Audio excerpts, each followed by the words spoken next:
to who it is. And it seems like that's spelled the same in your translation as mine, but sometimes things are, if you remember Arjuna, who's the prince, and Krishna, the other folks are, because I think you might even notice, I don't know if it's true in yours, but Arjuna is the son of Punda, but sometimes they call it Prithra as well as his, so how does who his father is change, right? There's this one part where they say like different names that all have the same base with slightly different spellings. Yes. That look like they'll be said the same, and I'm just Correct. like, how do you tell these people apart? Exactly. Yep.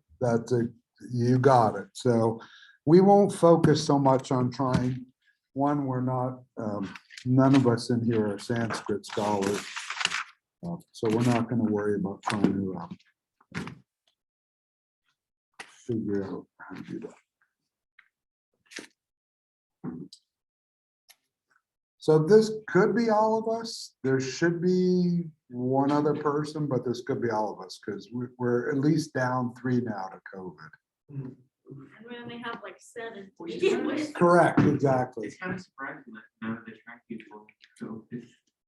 Yeah, a lot of the other teams had a lot of COVID, didn't they? Yeah, we had none, so we were able to take everybody to the meet. How'd the meet go, by the way? Went pretty well.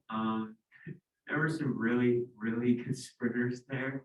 There Yeah, was the national champion in the 100 for women's there, and then there was a Nike and Adidas, 2 Nike sprinters and an Adidas sprinter, and they just dominated. And then NCAA had so many really good athletes. They're D1. Got 3rd at nationals last year. So, yeah. Yeah, we didn't really have a chance against them, but we competed pretty well. Oh, here's someone. Look at that. There's Avery.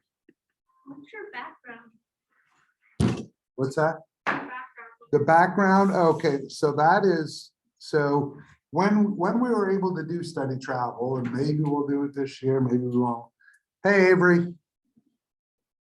And here comes Mary Grace. How are you doing this morning? I'm good. How are you? Good. So there are at least 3 of you down now with COVID. So hey, Mary Grace. Hi.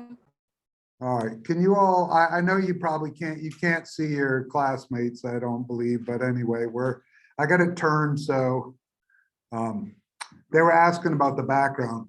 So in 2019, we took students to Vietnam on study travel. And these are the funeral stupas that they make for their family members.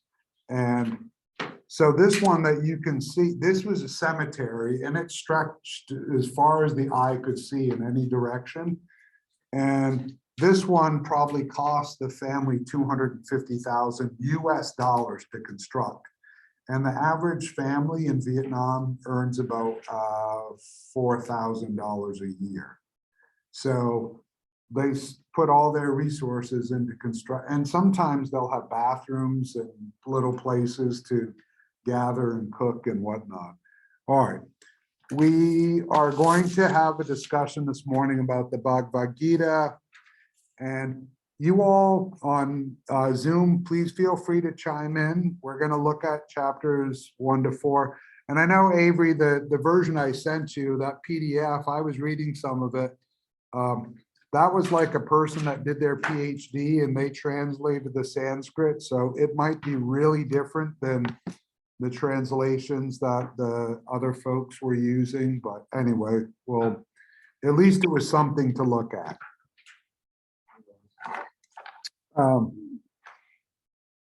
And how we'll go about this morning, we'll just I'll open it up for your general observations about the reading, and then we can talk about specifics about what you read. And remember, on Friday, your short reflection paper is going to be about the Bhagavad Gita as well. So you're certainly free to include stuff that we discussed today in that short reflection. But seeing how all of you have the same translation, and really the difference is in the translations somewhat is the wording and how they choose to put the Sanskrit into English. The spelling might be a little different. So as I said to the folks that were here in class, don't worry about pronouncing someone's name. Either make the connection like relationally to who it is, or do your best to try to pronounce it, and we'll go from there. But so anyway, I'll just open it up.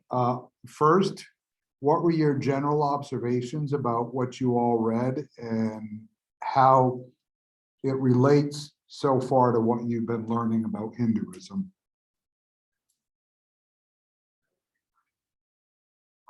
Like how Rama came to him and said that the soul, if you kill all these people, their soul will not die. Their soul will stay unharmed, and it's just like clothes being taken off the body. Right. So Krishna says to Arjuna, one of the things to the prince, not to worry about killing people, because first of all, I think, I'm not exactly sure how the translation goes there, but he tells not to mourn people that are dead, right? He makes it very clear that you should not be upset that you have to kill people. It's like, don't mourn people who are gone to evil, and don't mourn people who aren't gone yet. Right. So, and the reason you don't need to mourn people is because they're eternal, their souls are eternal, right? And they're just going to put on new clothes after you kill them. So don't feel so bad about having to kill them. When you read that, what did you think about that sort of statement? Well, I mean, they're still your family. Because yeah. Connection to them. Like I mean, if you were going to war against people you had feuds with, like didn't know or hated, then it might be different than saying that. But since it's your family, it's deeper. Right, and remember, so part of the first chapter deals with the sort of call to battle, right? And Arjuna telling Krishna, bring my chariot into the middle and let me see. And then when he gets there, who does he see on the other side? His cousins, his in-laws, his his aunts and his uncles and all these folks. And so the prince says, I can't kill these people because they're my kinsmen, right?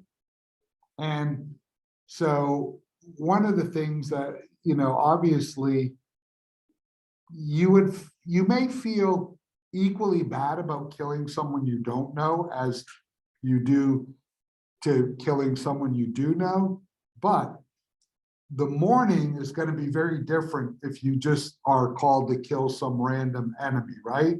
And these people aren't random enemies. They're at least your cousins. And some of them are even closer kin than your cousins, right? And Krishna says, get over it, dude, right? That, in effect, that's what he's saying to him. And they're trying to steal the throne from him, right? Yes. So what's preceding this battle is who's the rightful heir to the throne, okay? That's why Arjuna says, look, what's the point of being king if I have to kill all my relatives? What's the good in that? And he's really asking the deeper question, what's the good in fulfilling my duty? Because remember, he's a warrior, so his duty is to fight battles, right? What's the good in fulfilling my duty if I have to kill my loved ones? It's this phrase like, what's it worth being king if the people you're being king for aren't there?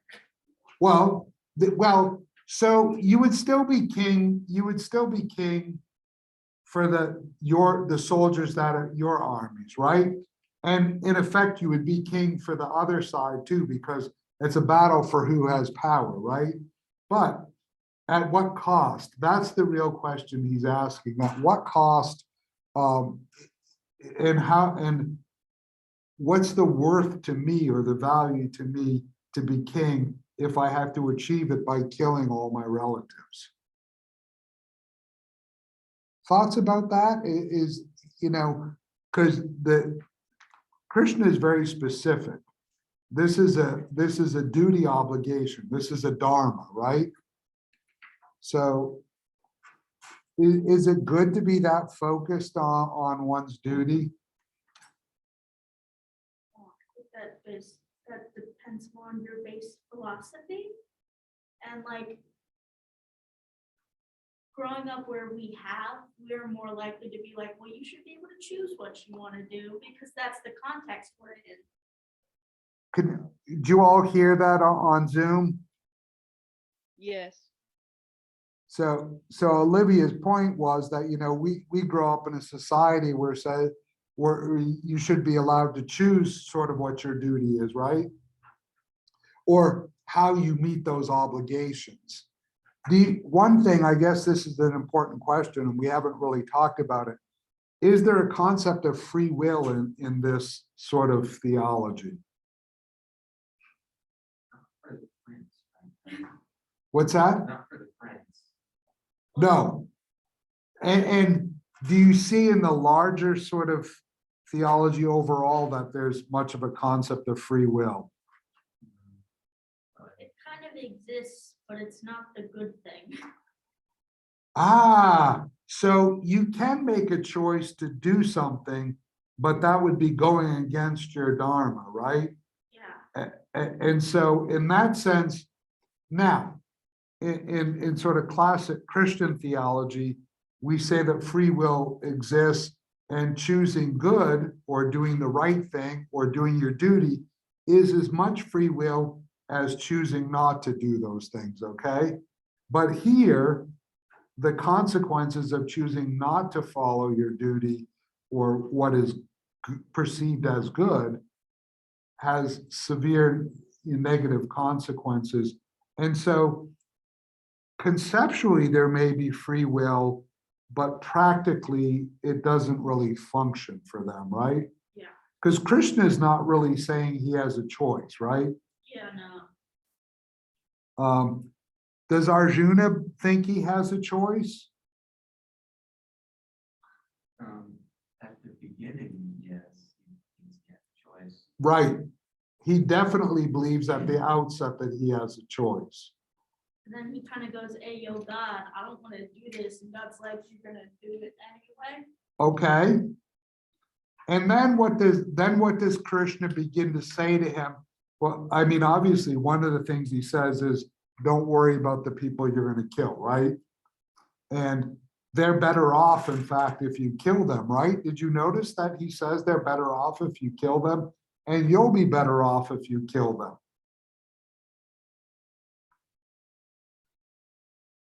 Why would they be better off and why will Arjuna be better off? Well, Arjuna will be better because he will have fulfilled his role. Right? And So the other people will be better because they go back into reincarnation and get to not be evil the next time. possibly, right, exactly. So they get to go back and do this all over again with a choice to be different, to fulfill their duty, right? So that means it's better it's better in that sense for them to die. Any observations from you all on Zoom?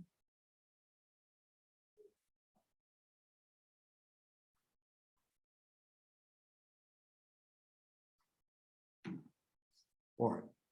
So The two clans are called like the Kauravas and what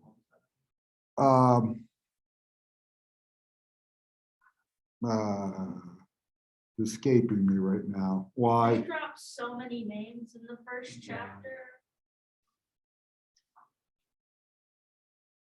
that? There's some answer. Yeah. Well, so one of the things, and I don't know how your translation works. Sometimes it tells you who's speaking at the beginning and some of the It'll be like Arjuna asked. right. Okay, Oh, it's Pandava family. there you go. All right. James, any thoughts? I like very agreed with one of this.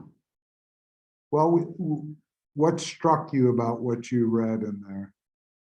A lot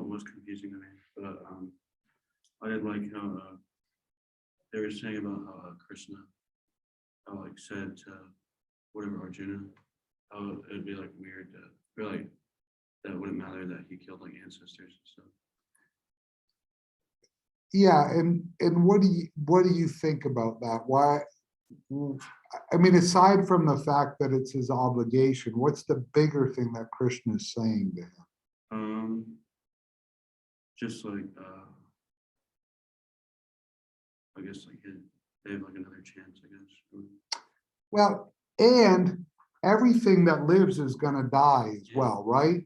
So one of the points that Krishna makes is that, yes, you are killing them, but they're gonna die anyway. And they're gonna fall into the cycle of rebirth and death, regardless of whether you kill them or not. So he's also making the sort of moral point that killing them isn't the worst thing, because there are, as soon as you're born, you're already, once you enter that cycle of birth, rebirth again, you've entered again the cycle of death. And so you may be prematurely bringing about the death, but that's not the worst thing that could happen to a person.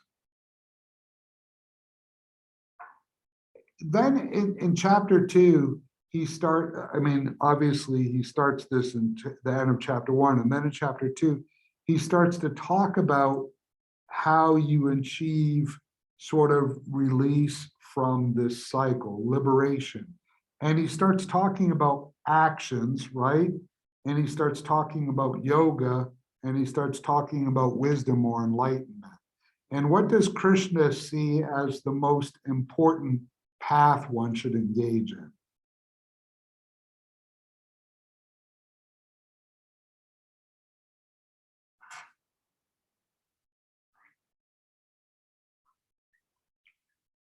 Well, I remember that Arjuna was like saying that, like, why are you trying to get me to, you want me to go down the path of knowledge, but you also want me to go down the path of wisdom, and he feels that he doesn't really know which one would be better.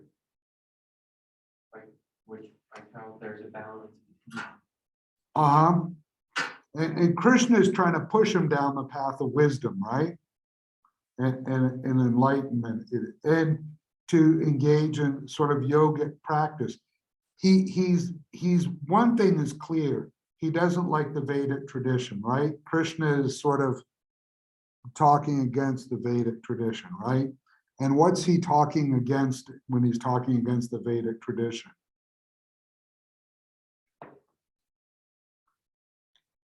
You remember what he says about that?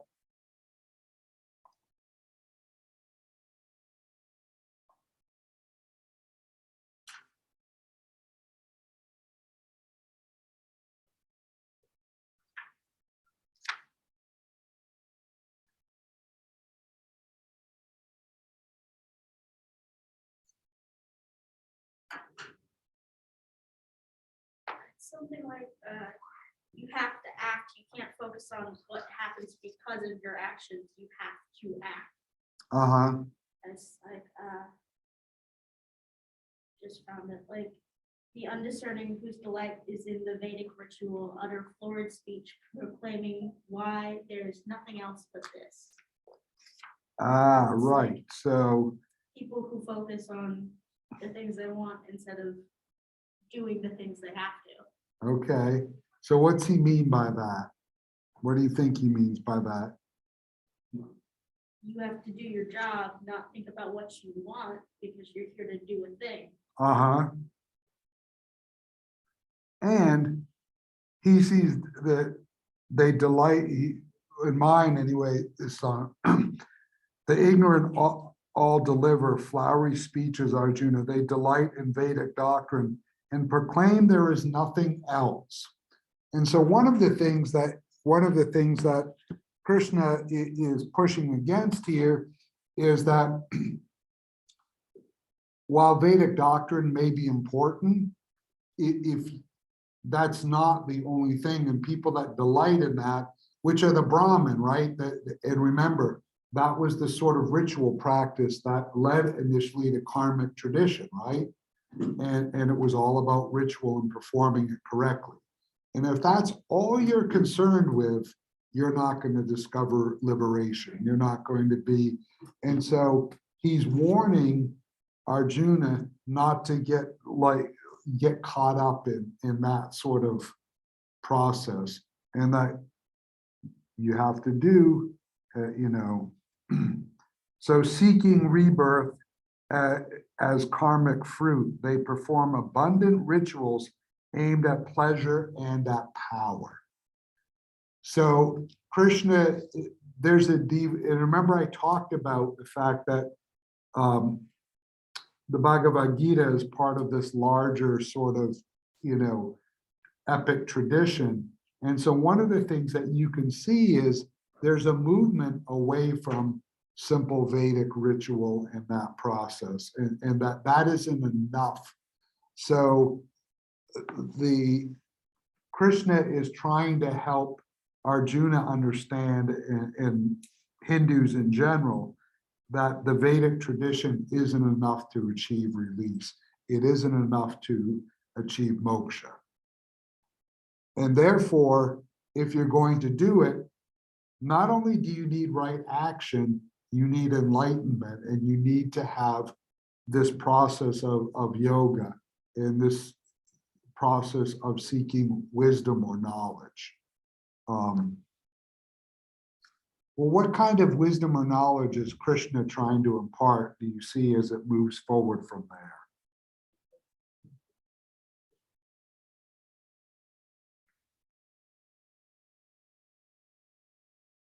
He seems to talk a lot about like soul and everything. Uh-huh. How that these people that he's about to kill, they're just in suffering anyways. So it's just killing them would possibly end their suffering or make their life better in the next life. Yeah, and remember, I talked in the first couple days of class, I talked about dukkha, right? Now, they don't talk about it here, but that's suffering, right? And all living beings are in suffering, okay? And so part of what's going on here is the fact that we're stuck in this cycle of suffering as well. And so not anything, but how you can help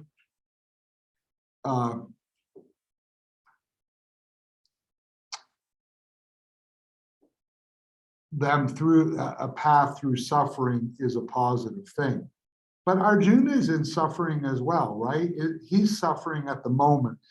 I mean, obviously, we're not going to read that far into the story, but you can well imagine that eventually Arjuna agrees to fulfill his duty, right? I mean, that's part of where the story is going. And he accepts Krishna's argument. But one of the things that he's making clear early on here is that if you don't fulfill your duty, he goes into this whole thing about name calling, right? And people are going to say you're weak, and they're going to make fun of you because you didn't kill your ancestors. And so one of the things that Krishna is making clear to Arjuna is that the sort of suffering, the grief that you're having right now, and the struggle to decide whether to fulfill your duty as a warrior or to not kill your kinsman, you can help release yourself from that pain if you follow your duty. So one of the messages that's very clear here is that the way that we help ourselves work through suffering is by fulfilling our duty, our dharmic duty. It also, people, as he points out, will celebrate you as a great warrior king if you do that. And they'll deride you if you don't. Now, can you imagine in the context we're living in, if I were to tell any of you that the way to help ameliorate or make your own suffering better is to follow your duty, which may be true, right? If you're having a spiritual or existential crisis. But here, the way to fulfill your duty is to kill all these people. And Krishna is not giving him a third path, is he?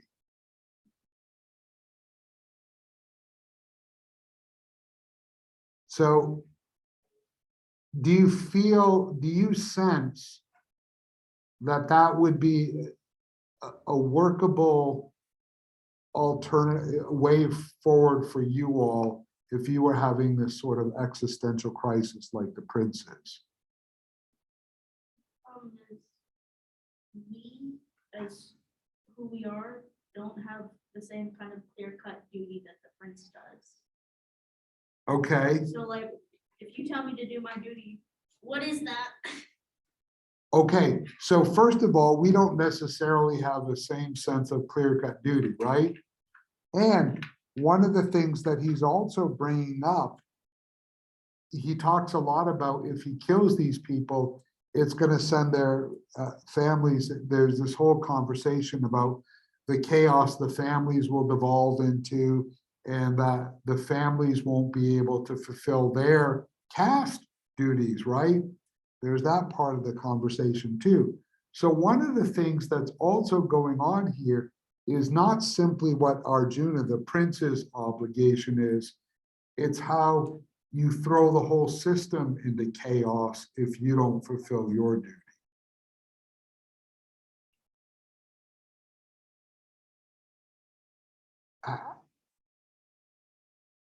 How does that strike you as sort of a sort of theology or cosmology of how to live together as people? Everything and everyone is connected, every action you take makes an effect on somebody else's life. Okay, so Whether it's Peter's saying that for you all on Zoom, he's saying that every action and everything that you do connects to something else. So we're all interconnected. Well, you can very clearly see from this story that the way the universe is woven together is that no individual action is solely individual, right? It all has consequences, not just for you, but for the entire universe, right?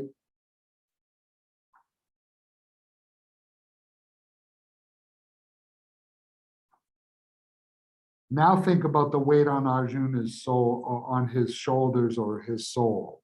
Heavy. Yeah. Because one of the things that he has to now figure out in his path and his journey is that either choice he makes will have consequences for the entire universe.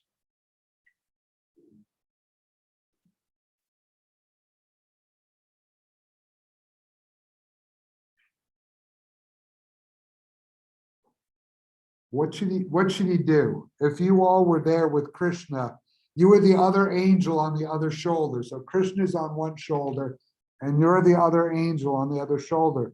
What are you going to suggest that it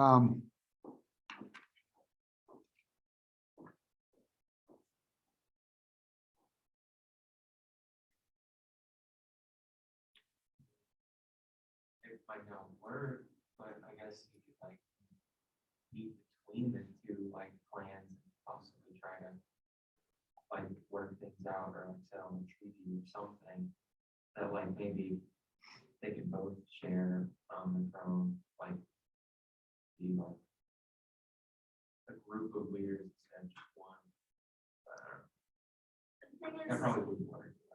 well, but thing about is positioned as sort of a battle of good and evil as well, right? So do you make treaties with people that are perceived to be evil? I mean, you might. I'm not saying you don't. You might, but that is part of So there's a cosmic element to this as well. What are you gonna say, Olivia? The thing is, I, as a person, me right now, having grown up in the context that I am and being the person I am, Yeah, I would try to find any way that isn't violence, because that's just who I am as a person. uh-huh, But living in this reality, yeah, knowing the same things Krishna does, there isn't really anything else to say but what he is saying. ah. What do you all think, Mary, Grace, or Avery? Do you think Krishna can offer an alternative path to Arjuna? Or is Krishna sort of forced to tell Arjuna this is the only way to go? I feel like he's sort of stuck. Like there's no other path that he's given him or that they know that there is. So I think he feels like he's stuck, and I think he has like the right moral ideas, but without that option, it's kind of hard to like go off of those moral values when that's your only option. So I think he feels kind of helpless too. You think Krishna feels helpless as well? I think so, because I'm sure that he doesn't want like murder, like mass murder, to be like the only option too. Huh. And I think they all feel like sort of helpless because they know like this is the duty that needs to be fulfilled. But I mean, obviously, it's not an exciting or good one. So I think they all feel kind of helpless. Okay, Krishna is an avatar of Vishnu, right? Yes. And Vishnu is the sustainer, yes. so Krishna also has to work to sustain the cycle. Well, but remember, Vishnu both creates and destroys, right? Because everything that's created also has a destructive element. So that, even though it's interesting that you think that Krishna feels maybe uncomfortable as well, or I might want to probe that a little bit later, not with you specifically, but the class, because Mary Grace, did you have something to say? Because then I have a thought about this.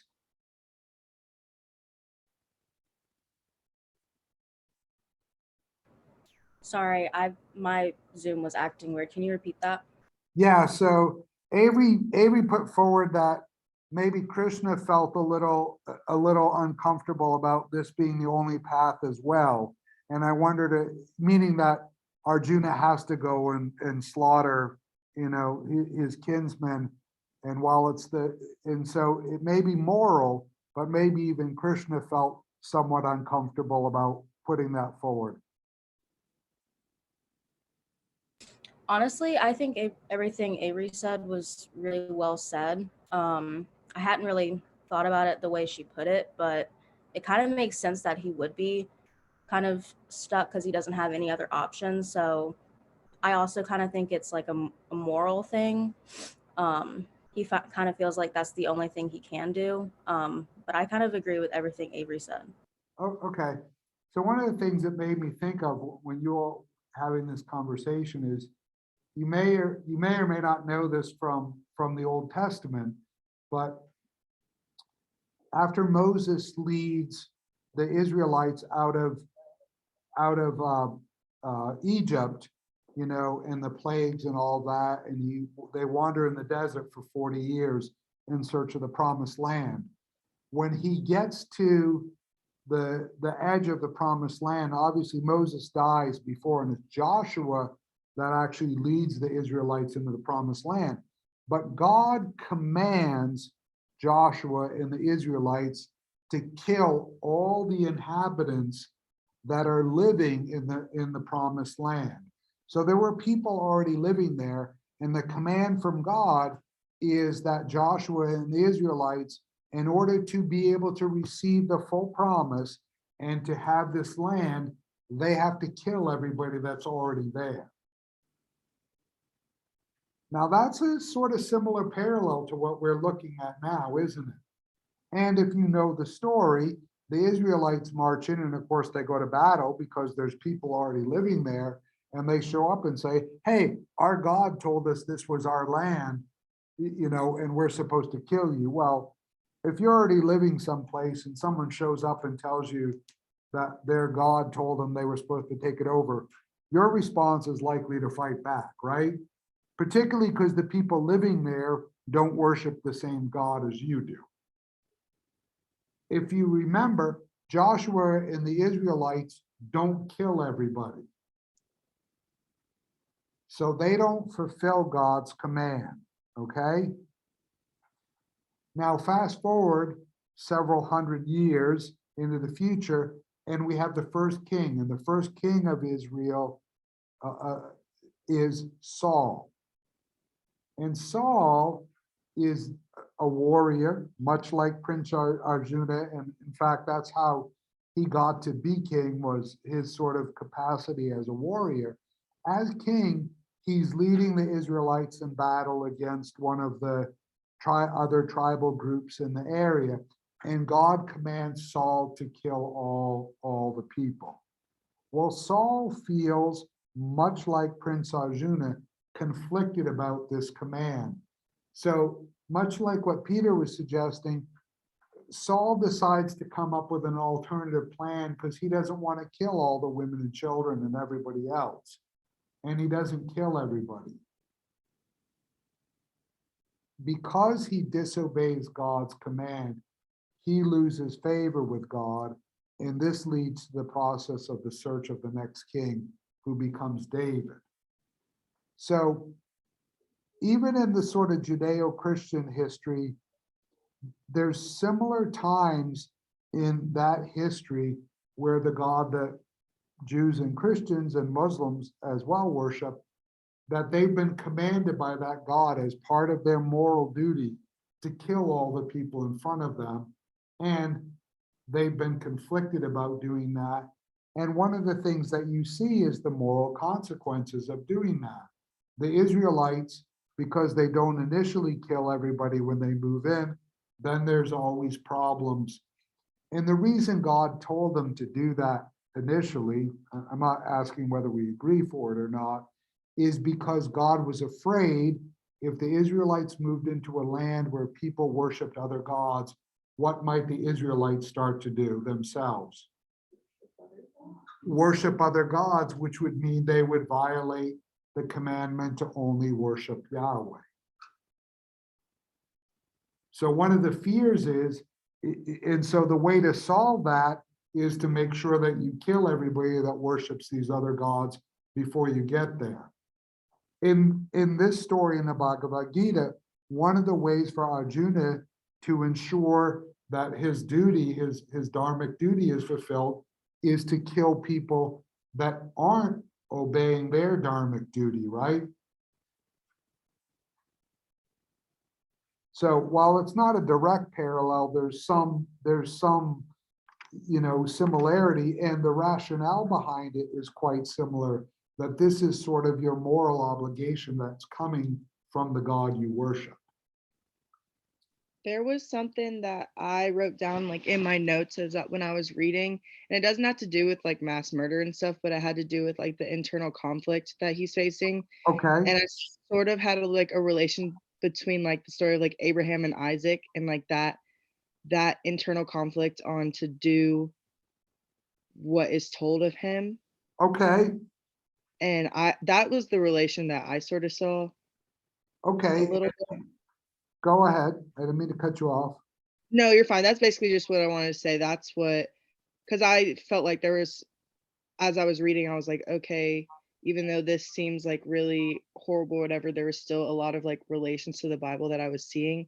And one that like really stuck out to me is just like with the internal conflicts, like him talking to this God and asking him like, is this all I can, like, what else can I do? And stuff. Right. Like it sort of reminded me of the Abraham and Isaac story.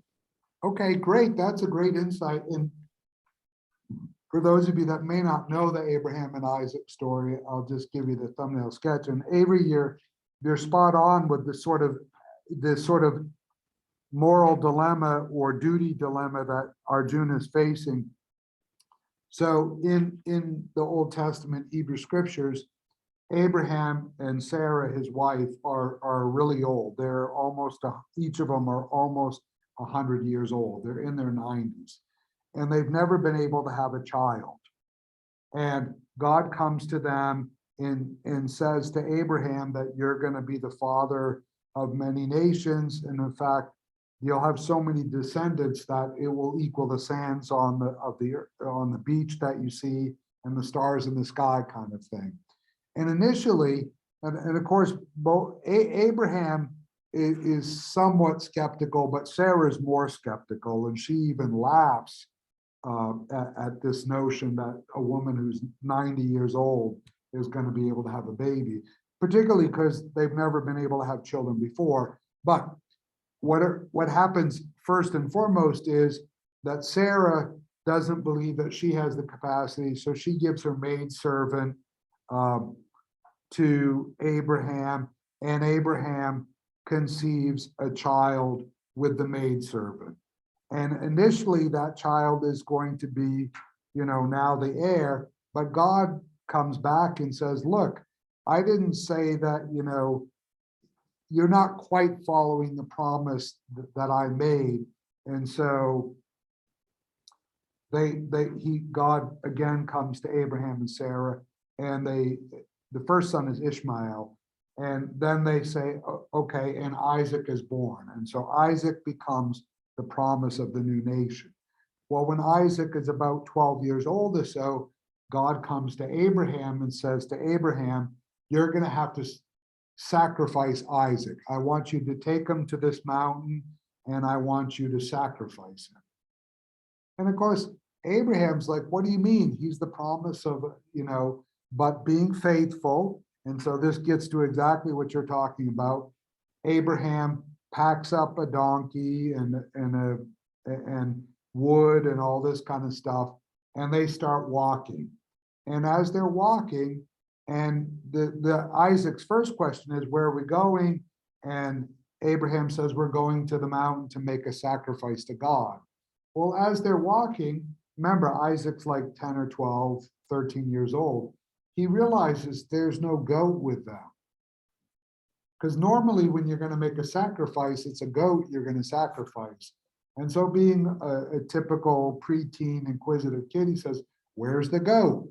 Where's the animal that God, and Abraham's response is, God will provide. Right. And they keep walking, and then they get to the place, and all of a sudden, Abraham ties Isaac down to the funeral pyre, to the wood, and takes out a very large knife and is about to kill his son, which is the promise. And now the story doesn't tell us at all what Abraham is thinking in this moment, right? It just tells us that Abraham was willingly going to drive a knife through the heart of his son. And then at the very last second, there's some rustling in the thickets, and there's a goat in the thickets, and lo and behold, there's God's provision, and he doesn't have to kill Isaac. But it's clear that the way the story is positioned is that Abraham was willing to do that. Now, you raising this, Avery, as an insight, what's the difference, at least from what we read, that you see between Abraham's response to his duty and Prince Arjuna's response to his duty? I think maybe it was a little more willing. From what I picked up on, I think that Abraham was a little more willing because you couldn't see exactly what he was thinking. But in the Bhagavad Gita, you can see what the prince is feeling and thinking, and that he is having this internal conflict. And so I think that Abraham was a little more willing, and I think that's the difference. Because I think maybe the prince is doubting the future effect a little bit. Is this the right thing to do? And I think Abraham had his full trust in God, and I think that is where they're different. Yeah, well, it's certain that, Arjuna even makes the comments early that he doesn't think the kingdom will have much value if he if he gains it by killing all his kinsmen, right?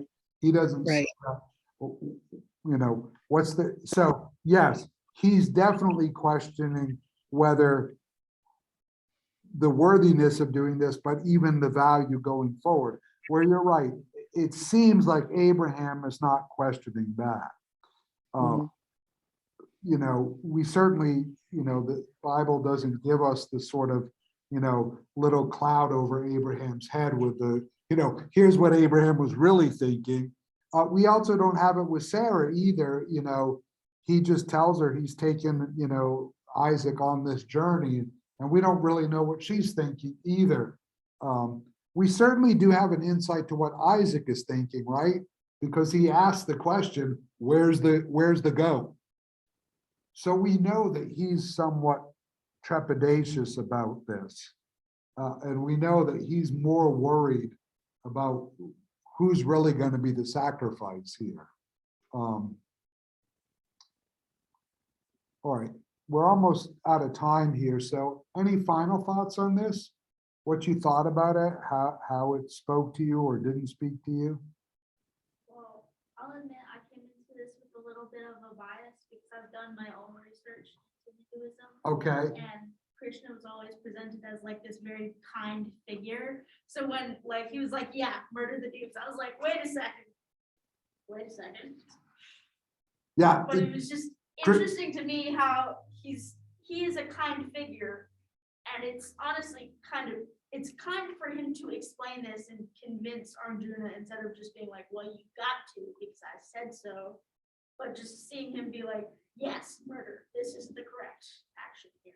it doesn't make him seem very warm and fuzzy, does it? It clashes with my own preconceived like biases and way my brain works. Okay, I kind of thought of the Eternals and where like, yeah, Erisham said, you have to, that all these people have to die in order for new life to be born.